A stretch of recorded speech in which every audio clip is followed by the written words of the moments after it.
2.5 वर्षांचा कार्यकाळ होता म्हणून 2020ची मॅच खेळलो आणि जिंकलो। आता टेस्ट मॅचचा फॉर्मॅट आणि ही टेस्ट मॅच जिंकणारी असेल।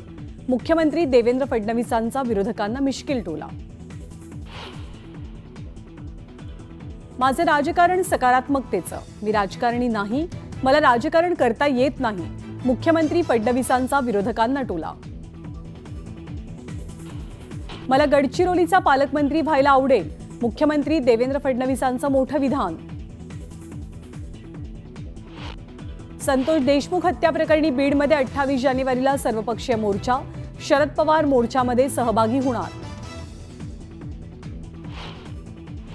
बीडच्या एसपींनी आपल्याला प्रतिसाद दिला नाही तर देशमुखांना टॉर्चर करून त्यांची हत्या करण्यात आली। संतोष देशमुख हत्या प्रकरणावरून खासदार बजरंग सोनावणे आक्रमक।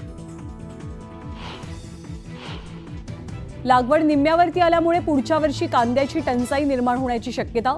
नाशिक विभागात जवळपास 1.25 लाख हेक्टरवरती कांदा लागवड घटली।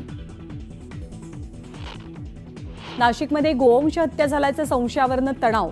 नाशिकच्या हिरावाडी परिसरातला प्रकार। घटनास्थळी नाशिक पोलिसांचं पथक, अधिक तपास सुरू। कझाकिस्तानमध्ये विमान कोसळलं। अझरबैजानवरून रशियाला जात होतं विमान। विमानामध्ये 70 प्रवासी प्रवास करत होते।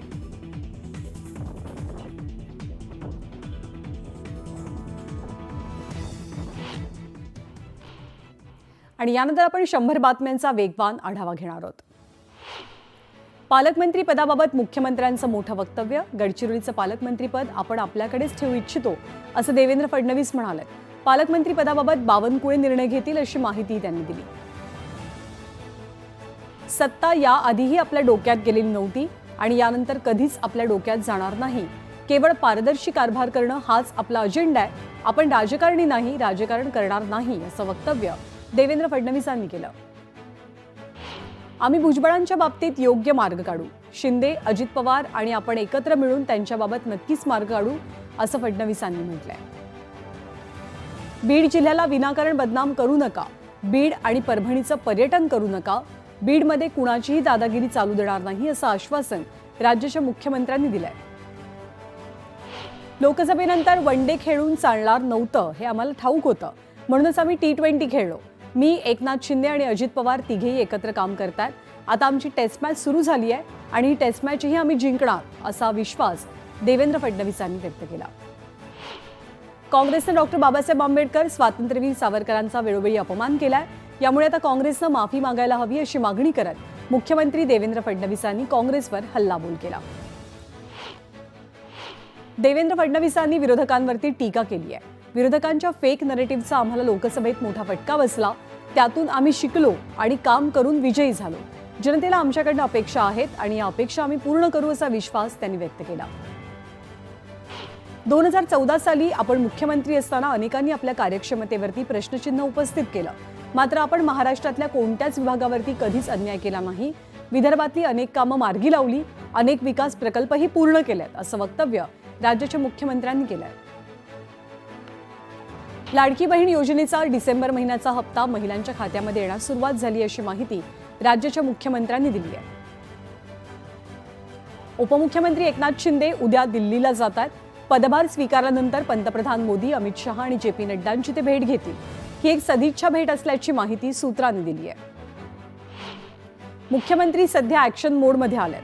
फडणवीसांनी 100 दिवसांच्या ॲक्शन प्लॅनचा आढावा घेतलाय। आता देवेंद्र फडणवीस खातेनिहाय आढावा घेतील। राज्यातील प्रमुख पक्षांचे प्रदेशाध्यक्ष लवकरच बदलण्याची शक्यता आहे। भाजपचे प्रदेशाध्यक्ष चंद्रशेखर बावनकुळे यांचा मंत्रिमंडळात समावेश झाल्यामुळे भाजपला लवकरच नवीन प्रदेशाध्यक्ष मिळू शकतात।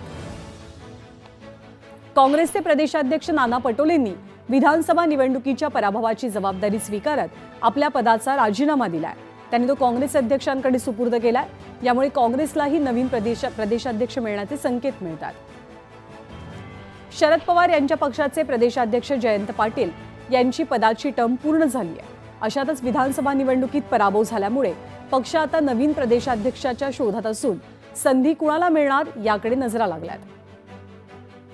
संतोष देशमुख हत्या प्रकरणी बीडमध्ये 28 जानेवारीला सर्वपक्षीय मोर्चा निघणार आहे। शरद पवार मोर्चामध्ये सहभागी होतील अशी माहिती आहे। बीडचे खासदार बजरंग सोनावणे यांना पोलीस संरक्षण देण्यात यावं अशी मागणी शरद पवार यांच्या पक्षाच्या कार्यकर्त्यांनी केली आहे.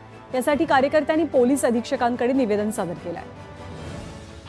पुढच्या वर्षात राज्यात कांद्याची टंचाई निर्माण होण्याची शक्यता वर्तवली जाते.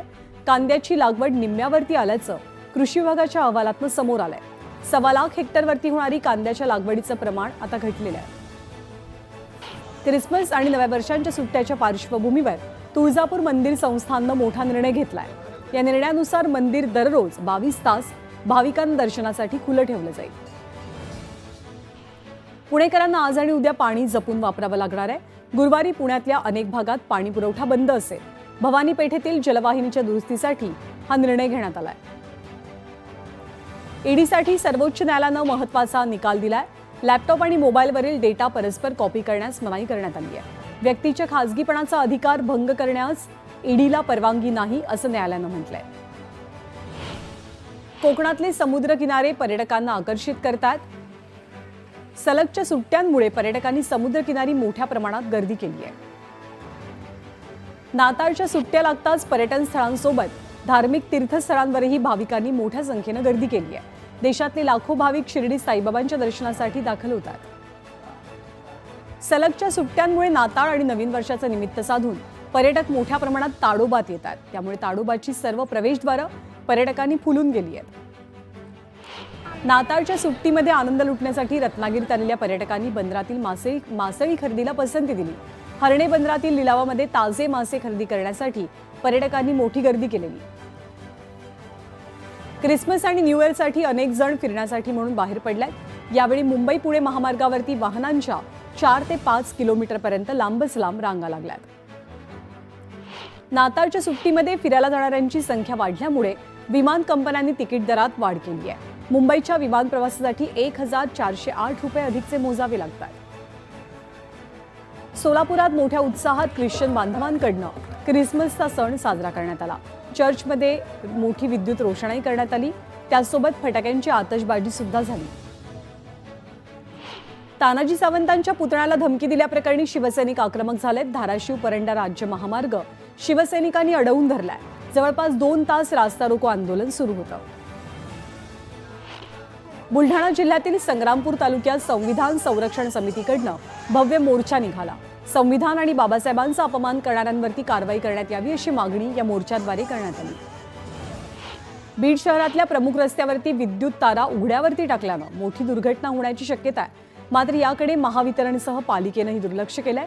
त्यामुळे सामाजिक संघटनांनी बोंबाबोंब आंदोलन केलं. सिंधुदुर्ग जिल्ह्यात पर्यटनाचा हंगाम सुरू झालाय. मालवणच्या सिंधुदुर्ग किल्ल्यावरती मोठ्या प्रमाणात पर्यटक येतात.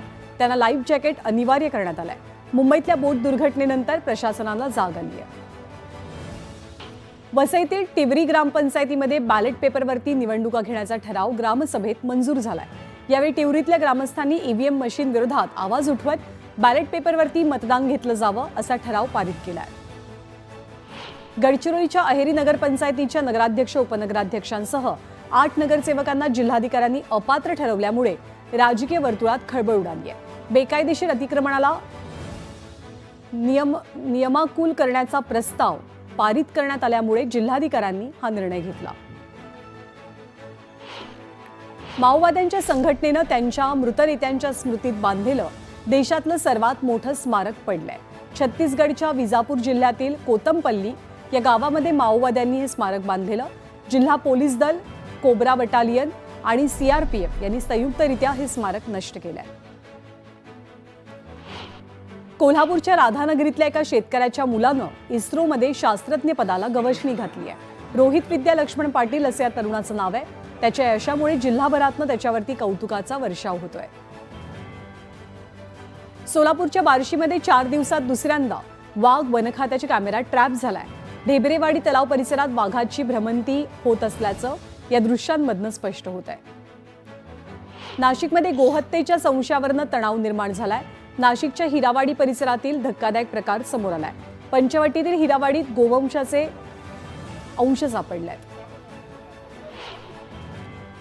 सोलापूर विद्यापीठानं विद्यार्थ्यांना प्रत्यक्ष ज्ञानासोबत प्रशिक्षण देण्यासाठी सेडिबज आणि ग्लोबल टेक्नॉलॉजी HCL सॉफ्टवेअर सोबत सामंजस्य करार केलाय.